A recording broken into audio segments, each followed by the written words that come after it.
গিয়েছিল।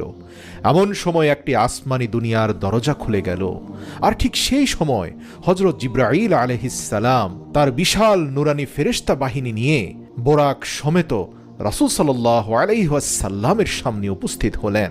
জিবরাইল উপস্থিত হয়ে কোনো কথা না বলে সোজা দাঁড়িয়ে থাকলেন, কারণ হাবিব আল্লাহ চোখ বন্ধ করে হৃদয়কে প্রশান্তি দিয়ে আরাম করছিলেন।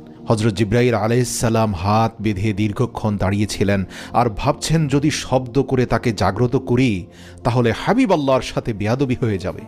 তিনি চিন্তা করছিলেন রাসূল সাল্লাল্লাহু আলাইহি ওয়াসাল্লামকে তিনি জাগ্রত করবেন কিভাবে। আর ঠিক সেই সময় আরশে মুআল্লামা থেকে হুকুম নাজিল হলো, হে জিবরাইল, তুমি আমার মাহবুবের কদম মোবারকে চুমু দিয়ে দাও, যাতে করে তোমার মুখের ঠান্ডা স্পর্শে আমার মাহবুবের চোখ খুলে যায়। আল্লাহু আকবার। তারপর জিবরাইল আলাইহিস সালাম এগিয়ে গেলেন এবং নিজের ঠোঁট রাসূল সাল্লাল্লাহু আলাইহি ওয়াসাল্লামের পা মোবারক